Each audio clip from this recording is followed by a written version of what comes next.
Coming up next, it's Book Notes, and this week we bring you a discussion on the ties between U.S. and Israeli intelligence. Our guests are authors Andrew and Leslie Coburn, and their book is titled Dangerous Liaison, the inside story of the U.S.-Israeli covert relationship. The Coburns trace the association between the U.S. Central Intelligence Agency and the Israeli Intelligence Network from the founding of the State of Israel 4 decades ago through the recent war in the Middle East.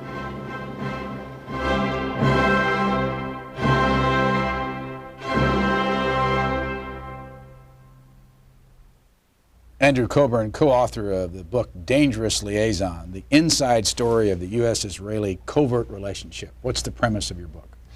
The premise is that there's a side to the relationship between the U.S. and Israel which goes much beyond just the sort of sentimental links and the links forged by supporters of Israel in this country. What we explain is that there has been since almost the earliest days of the Israeli state and the earliest days of the CIA, a secret bond, a secret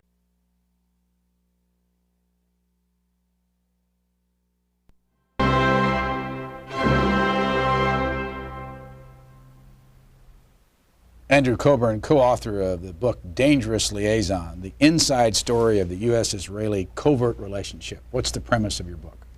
The premise is that there's a side to the relationship between the U.S. and Israel which goes much beyond just the sort of sentimental links and the links forged by supporters of Israel in this country.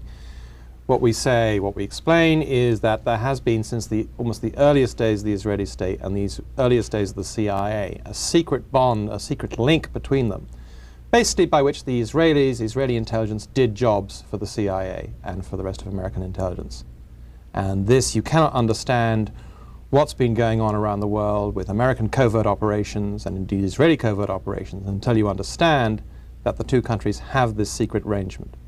Leslie Coburn, what was the most interesting part of writing this book?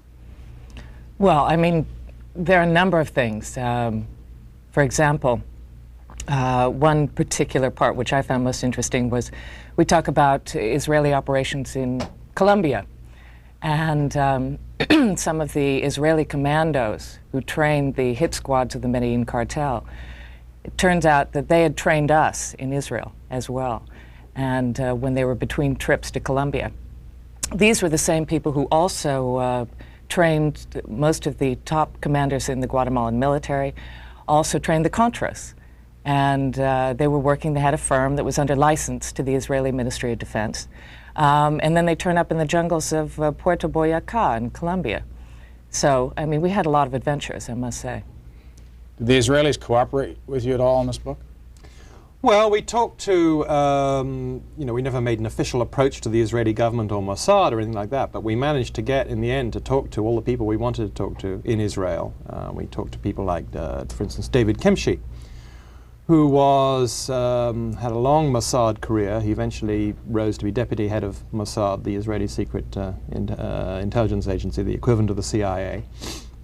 And I remember a wonderful evening we had in his home, in his study, where he was talking in guarded fashion about his career in intelligence. He then went on to be Director General of their Foreign Ministry. But I suddenly noticed around the walls of his study where we were sitting, it was like a history of Israeli covert operations because, for instance, on one wall there were the most beautiful wood carvings, African wood sculptures. And I said, "Oh, they're lovely, David. Where'd you get those?" "Oh, present from Mobutu, Zaire." "Oh, that one's nice. Where'd that come from?" "Bokassa, Central African Empire." Then another wall, beautiful Persian miniatures.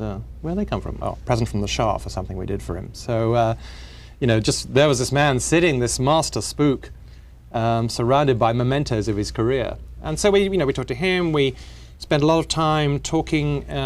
There's a street in Tel Aviv, an avenue called Sha'al HaMelech, which is right across the street from what's called the Kiryat, which is the Ministry of Defense compound. It's a huge area in the middle of Tel Aviv.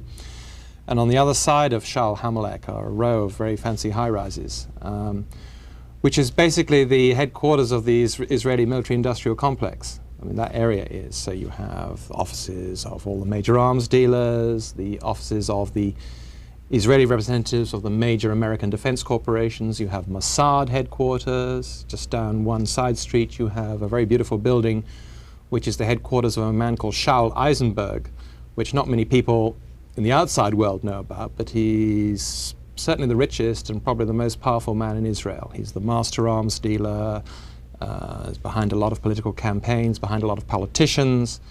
Again, very much involved in this secret world of arms deals and covert operations that we talk about as the link with America. There were two American names early in the book, Al Schwimmer and Hank Greenspun. Well, Al Schwimmer is, again, a fascinating character. He, right at the very birth of Israel, his real name's Adolf Schwimmer, but everyone calls him Al.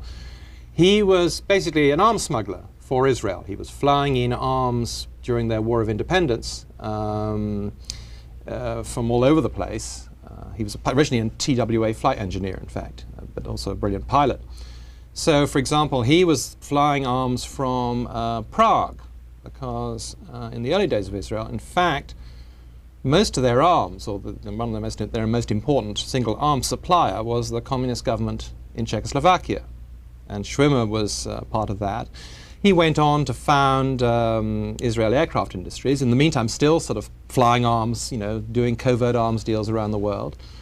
And then years later, his energy is still undiminished, he was right at the heart of the Iran-Contra business. He was, you know, absolutely central at one point to the covert shipments of arms to Iran. Hank Greenspun was another fascinating guy. He was a US Army veteran, the end of World War II, and he'd just moved to Las Vegas to set up a radio station when Al Schwimmer suddenly knocked on the door. He didn't know him, introduced by a mutual friend, said, "Hey, drop everything, I want you to come with us, and we're going down to Mexico. We need you to go and vet some arms that we've gotten hold of, that we're buying illegally, in fact. We need to get to Palestine for the strike." So Greenspun says, "Oh, okay," drops everything and becomes an arms smuggler briefly. He disappears from his house for 6 months, comes back, can't tell his wife where he's been, and he's, you know, been in Mexico bribing officials, and then he goes back to Las Vegas. He later became very famous as the publisher of the Las Vegas Sun, early opponent of Joe McCarthy, fought Howard Hughes, and was also, actually, interesting enough, he was the conduit for many years until the campaign finance laws got tightened up. If candidates, particularly Democratic candidates, who needed cash in a hurry, Hank Greenspun in Las Vegas was the man to see, because in Las Vegas, of course, there's a lot of cash around. And if you were in dire straits, for instance, Jimmy Carter was saved at a crucial moment of his candidacy in 1976 during the Pennsylvania primary when Hank Greenspun came up with $60,000. So we have characters go all the way through. Yeah, I mean, one point about doing this kind of story about covert operations with U.S. and Israel is that because Israel is such a young country, some of these people who were there at the very beginning, who were making the deals in the 50s, are still alive. We went to see Issa Harel, who was really a towering figure in covert operations. He was chief of Mossad at a crucial time in the 50s, when the relationship, this secret relationship we're talking about, was just getting going. This is there was a deal made in 1951. Ben-Gurion came to Washington and offered the CIA the services of Israeli intelligence. Who was Ben-Gurion? Ben-Gurion is the father of Israel. He was prime minister for many years. He really steered the state to independence, steered his people to independence, wrote the Israeli Declaration of Independence, was prime minister all the way through with a brief interval until 1963. I mean, the Israel you see today is really the creation of David Ben-Gurion. Originally from what country? He was originally from what's now Poland, but was then Russia. Part of, it's the territory that's changed hands. Let me go back to Leslie Coburn and ask her who your favorite character was in your book. Favorite character? Most interesting person? Well, let's see. It's a very tough choice. I mean, as you've seen, I mean, there are people like, you even have the original Uzi in the book, the man called Uzi, that all Uzis are named after. What's his name? His name is Uzi Gal. And he lives in the United States. He lives in Pennsylvania. Yeah. How did he get, no, not how did he get his name, how did the name, the Uzi gun, and what was it? What is it? Well, it's Well, I spent a lot of time talking to Uzi, well, we both did, but he explained to me, actually I'm no engineer, and he explained to me how, what his idea was. Uzi's a guy who thinks about guns a lot, not in any kind of, how can I say, sort of obsessive way. He's not interested in killing people. I mean, I asked him at one point. First of all, where'd you find him? I found him, he didn't really want to be, he lives in the United States. He asked me not to be too specific about where he lives, but it's on the East Coast. I found him through other people who were interested in, shared his interests, which is, the engineering of guns. I asked him, in fact, after the end of a long conversation, I said, well, you're sort of intimating, well, Uzis have sort of killed a lot of people. I mean, you're very famous for what Uzis do to the human body. And he said, yeah, he said, I read in the paper about, so it's entered the language. People talk about Uziing a house. So I expect him then to say, I'm sorry about that. And he said, I don't deserve such fame. He said, I just made a good gun. So he's got pride in his creation. Where was he when he invented the Uzi, and what is it for people who've never seen an Uzi? Well, it's an automatic, it's basically a submachine gun. Small. It's small. Its great virtues are that it's very stable. When you fire it, it doesn't, a lot of these kind of guns, the recoil will pull it all over the place. And because of some design features he thought of, it's a very, very stable gun. I mean, you can hold it and pull the trigger and it won't sort of jerk around. It's also very reliable, won't jam, it's easy to maintain. And, the basic model he designed in a British jail was where he had the original idea. He was living on a kibbutz just when the British still owned Palestine. And the British came and raided the place for arms, of which they found a lot, and carted Uzi off. And he started to have this idea about, what a really good gun would consist of. And he came out and he actually sort of started to work on the prototype in this farm, sort of the machine shop where they repaired the tractors. So it's become, then he was, bought by the Israeli army, and they decided to name it after him. The American Secret Service use it? The American Secret Service use it. As we point out in the book, I mean, right here in Washington, you've got the Secret Service guarding the president at the White House with Uzis, and a few blocks down the street, you've got the dope dealers, guarding their patch and eliminating rivals with Uzis. So it's the universal gun of choice. How did you two meet? We met in London years ago. We met at a club called Zanzibar, actually, in London. What were you doing? I was, at the time, I was finishing graduate school over there at SOAS, which is the School of Oriental and African Studies. I was also, had just started working at NBC News. Where's home originally? San Francisco. And what is your relationship? Well, we're married, and we work together. We make films together for PBS Frontline, and we write books together. So it's a very close relationship. What other books have you written? This is our first together, but I wrote a book called Out of Control, which was about the Reagan administration activities in Central America. It was about covert operations down there.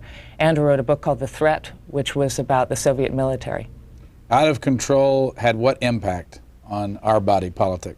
Well, it was interesting because I had actually spent a long time covering Central America, the North operation for CBS News in New York, where I was working at the time.